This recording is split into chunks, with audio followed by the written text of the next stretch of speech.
Okay, everyone, this is Fireally and Smart Devon, and welcome back to the Mysteries of Hyrule. Today we are talking about the Hero of Time. Devon is questioning his heroism. He is no hero whatsoever. He should be called the evil one or something, the villain of time, the demon of Hyrule or something. That sounds cool. We should have a villain named the Demon of Hyrule. His name is Ganondorf. Or Demise. Now, Link had a pretty bad childhood, so we can't expect perfection from him. You want to talk about why his childhood was so bad? Well, Link, we've already talked about how he might be an angrier Link in our first episode ever with a whole Dark Link thing, because he was a reject to the Kokiri. Not too many people liked him unless your name is Saria. They weren't, like, mean to him or anything, but they kind of ignored him. Unless you're... Was it Malo who hates him?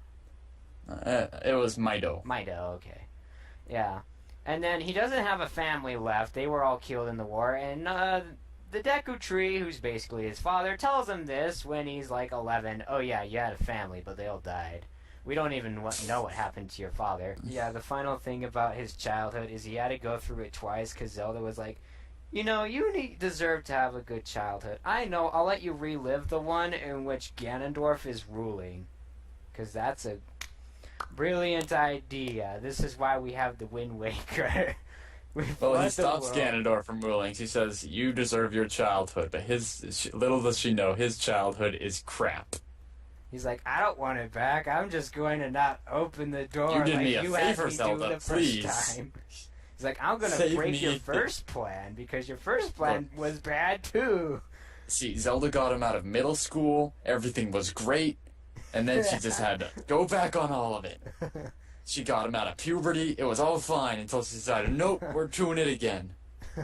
We're doing it again with, you can't do anything until you come here. So you get to live in a hole for the whole thing. It's worse than middle school. Yeah.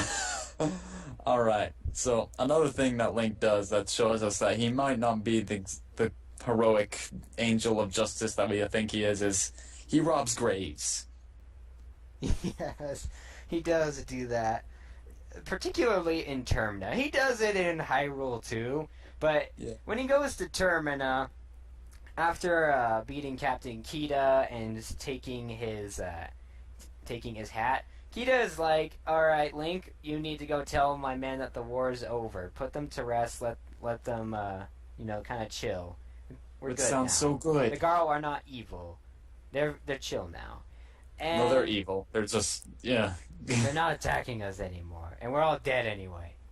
Yeah. Anyway, but instead of doing this, Link goes grave digging. He says, hey guys, I'm the captain. And I say, dig up that grave we've been guarding for 20 years. Then he goes in, steals the money, learns a song, floods, makes the river flood, and then once he's done all that, he goes and plays the song of healing. What a jerk. And So he doesn't even go back later and does it, like...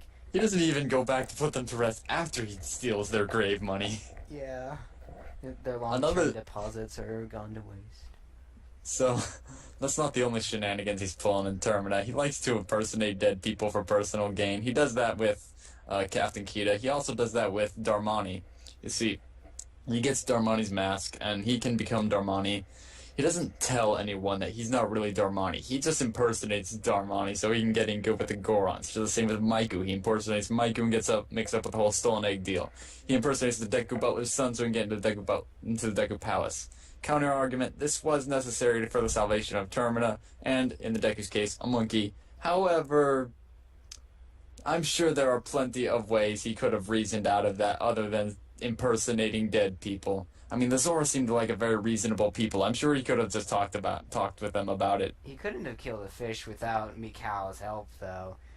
Nor in the case of any of the bosses, really. Last I checked, even with the bunny hood, Link was not fast or strong enough to take out the raging bull guy. I can't remember his name right Wrong. now. That's Goat, and wrong. He is easily defeated with the Fierce Deity's mask. Oh yeah, like he's gonna have the mask before he has all the masks. Well, I'm sure if it was... if the game developers didn't say Link had to be a jerk, they would have included some other method to defeating them. But that's breaking the fourth wall. Yeah, you're breaking our wall. Our wall of we have to make everything a Zelda thing. We can't break Yeah. out and say that this was because of game mechanics. Well, I'm sure that Link could have found some alternate way to defeating Goat, like maybe bombs or something. What But, about I mean, the fish? You see, in Hyrule, he bombs Goron to stop him from rolling around. Why not do the same with Goat? I He can't. just decided to impersonate a dead person instead. You definitely need the mask for Georg because you have to zap him. If Especially Link with was a better 3D. swimmer, just saying, he could have handled it. Yeah, how is he supposed to electrocute him? Taser. Yeah, that's not gonna work. Okay, Which- so maybe a couple of this stuff was necessary for the greater good. Besides, But- he had to go finish what Mikau started that he couldn't finish for himself. Perhaps that was actually more noble. We'll give him bonus points for the Macau deal. Bonus points on the hero side. Let's just keep score. All right. Tortured childhood. We'll keep that even because it's not his fault. Grave robbing. That's a point for the bad guy side. Impersonating dead people.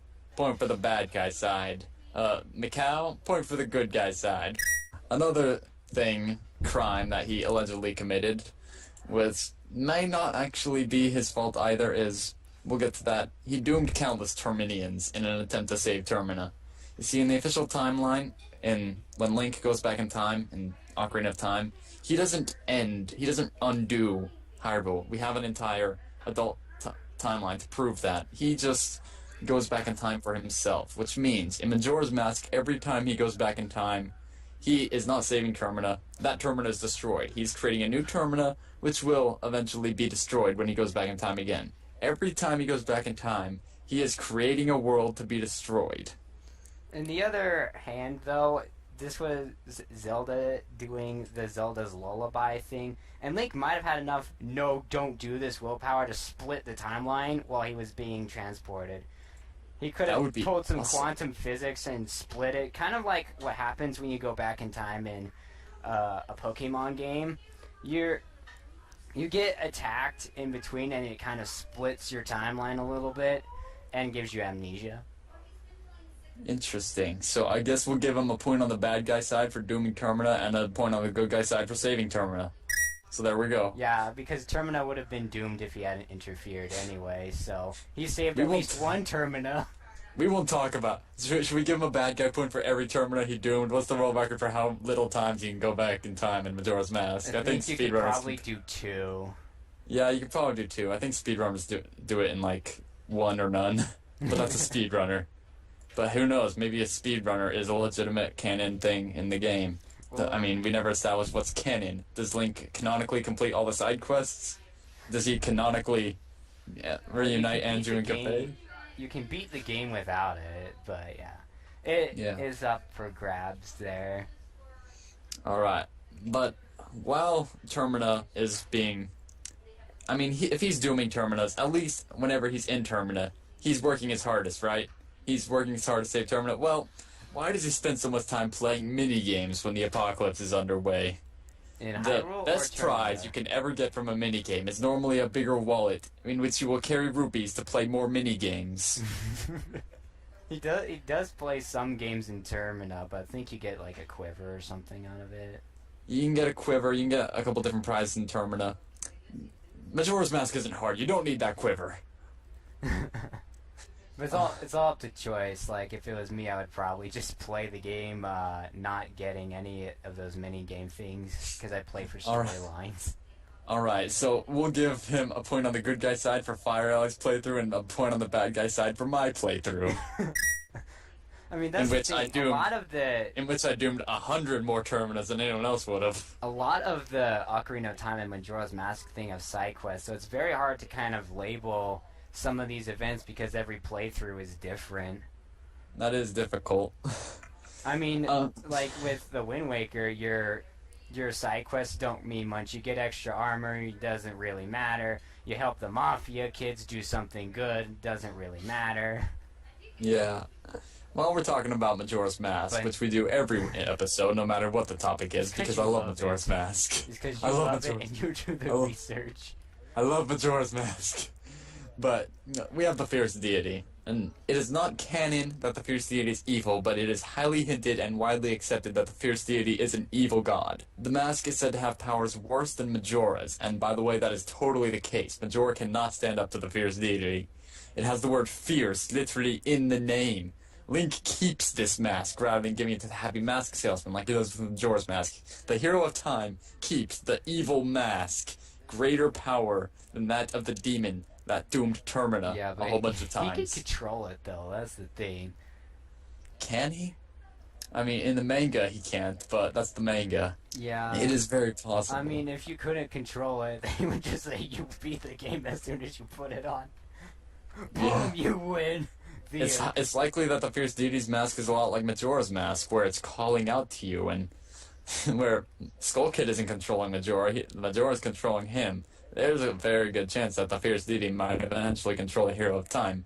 In fact, maybe we should do a Fierce Deity episode. I'll make a note of that.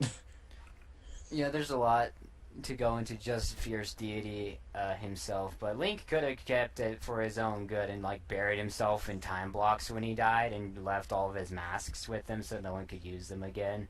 And buried the he gave all of those to the Moon Children to get the evil mask. So I'm gonna give him a point on the evil scale for using the Fierce Deity mask. Now, Majora's Mask is one of my favorite Zelda games, but there's an infinite boxing match in my head between Majora's Mask and Twilight Princess for the best Zelda game ever. And our next point is about Twilight Princess, specifically about the Hero Shade. The Hero Shade has a lot of resentment and regrets, which is very interesting. What happened in between Majora's Mask and Twilight Princess that made this that gave him so many regrets? Or did it happen in between, or are his regrets about Majora's Mask or Ocarina of Time?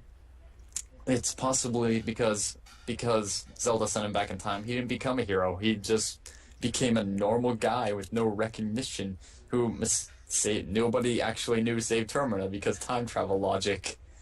He went all through this work to save Termina and Hyrule, which we already gave him good guy points for, and he didn't get any recognition, so he wanted the title of a hero. He was greedy. He might have realized the wrongs he committed in Termina or Hyrule and felt pain for his sins. So I'm going to give him a bad guy point for possibly thinking he was greedy, and a good guy point for possibly feeling a pain for his past sins. Well, he does help his kid quite a bit by teaching him how to totally beat people up. Yeah, I guess Hero of Time is one of the unsung heroes of Twilight Princess, so we'll give him a good guy point for Twilight Princess. But how did he ever become this shade? That's the question. Well, it's possible. That's another episode, but a little prelude to that. Some people think he turned into a Stalfo from going into the woods looking for Navi. But the thing is when you see been in the Lost Woods before. When you see him at the beginning of Majora's Mask, it seems like he's been there for a while because he's walking pretty slow. And he lived his childhood in the Kokiri Forest, and Saria, most people say Saria. She has a special spot with Link in the Lost Woods, in the Forest Temple, so Link's clearly been in the Lost Woods before. He's not a Stalfo at the beginning of Ocarina of Time. Yeah, the Deku Tree's a liar. There's a pretty strong theory about that, since you see Mido at the end of the game outside the forest, and he's perfectly alive and well, and so is Saria. One of the songs that Link howls in Twilight Princess as a wolf to call the Hero Shade is the Song of Healing, which puts dead souls with regrets like Darmani and Maiku. It puts those souls to rest. However, when using this song on the composer brothers, Sharp, it has no effect because Sharp has unfinished business that is way more important to him. It's so important to him, the Song of Healing has no effect on him. The theory is that the Hero of Twilight is healing the Hero of Time's soul.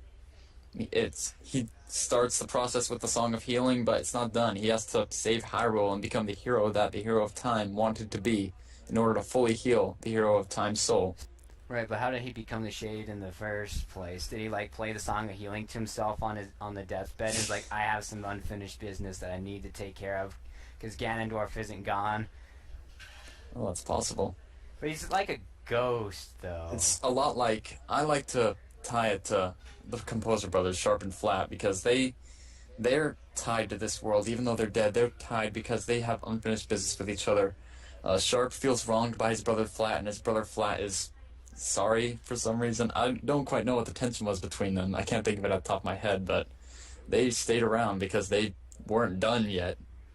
Neither was the Hero of Time. Well, he kind of was. He took out he sealed Ganondorf.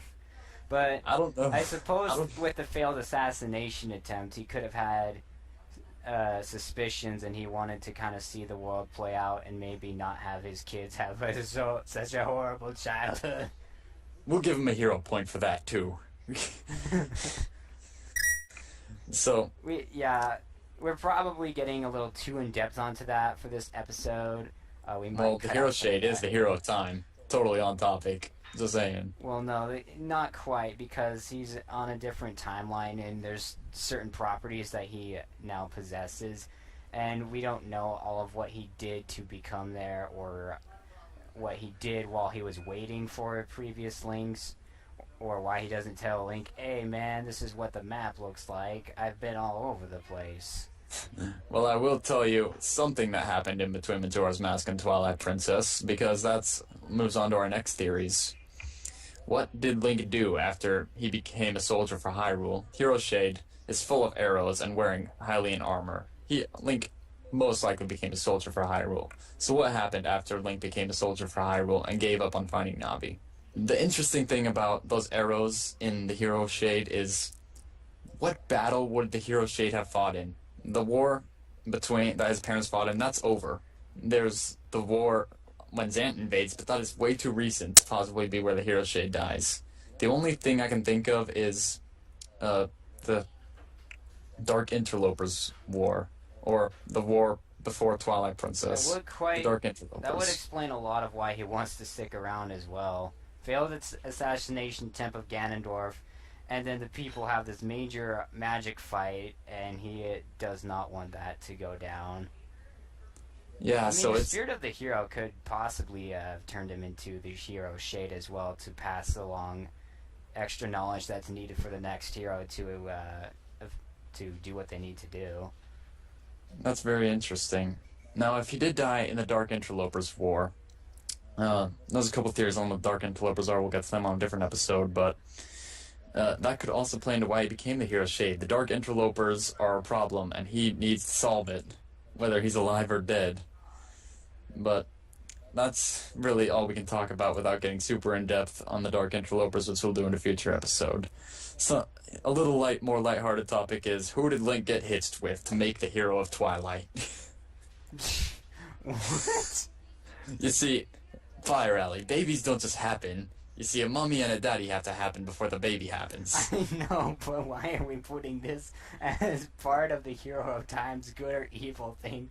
It's because he broke I at like least this 3 theory. girls' hearts. I when like he this married theory. You see, one it of can't be them. Ruto because the Hero of Twilight isn't a fish. It can't be Zelda because he's not royalty either. And it can't be Saria because she's a child and that's disgusting. Oh, he could totally be it, Unless the Kokiri grew up theory of under his this- father being part of the Royal Knights of Hyrule. He's got royalty there, but he never got any of it. You could totally do the secret thing going on. royal blood that you've hidden from the world or something. That would be interesting. I mean, they do have a direct line of smithing to the royal family. All right. Why would a do we random start with village out in the skiffs? middle of nowhere where you don't even see a blacksmith there? I don't think. It's been so long since I played Twilight Princess. Yeah, I haven't even played Twilight Princess HD yet. I'm waiting for a But while. I don't think you actually see a blacksmith in the town. Correct me if I'm wrong. In Orden, there is no blacksmith. Yeah. There is someone who makes a sword, so maybe an amateur blacksmith. Yeah, but how would you get like this super small village is giving swords to Yeah, there's probably an to amateur them. blacksmith in town. Well, no, the Orden sword never breaks. It is a good sword. And the shield is also really good. Which Well, yeah, but it which could implies mean that. that we have this whole royal knight thing going on down the chain there. Or we could have some royal ties. They're we need to keep an eye on this town because this is where the heroes settle down in quiet.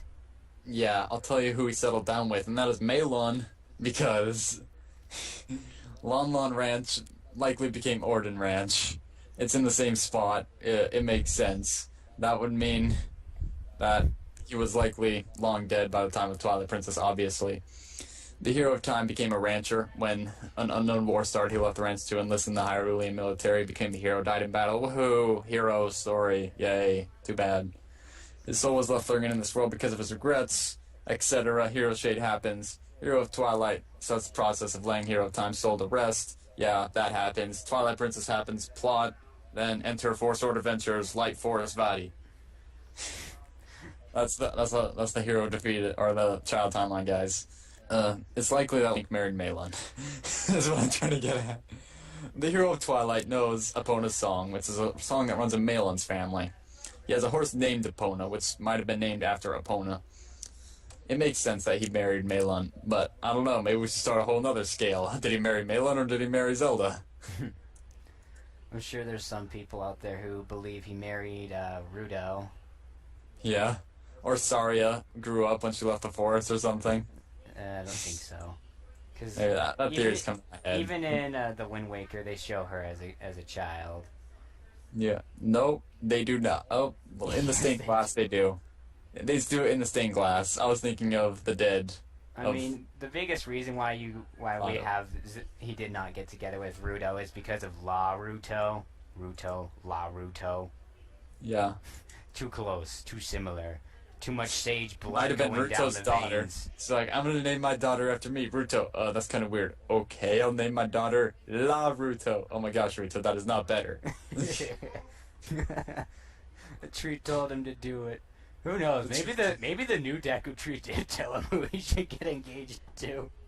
Link, you must marry Melon. It is your destiny. What does that have to do with saving Hyrule? I just really want to see it. It's my fan fiction.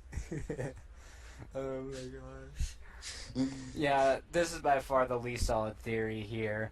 And these are all theories. You can subscribe or refute any of them that you really want. We tried to show both sides for and against most of these if we can.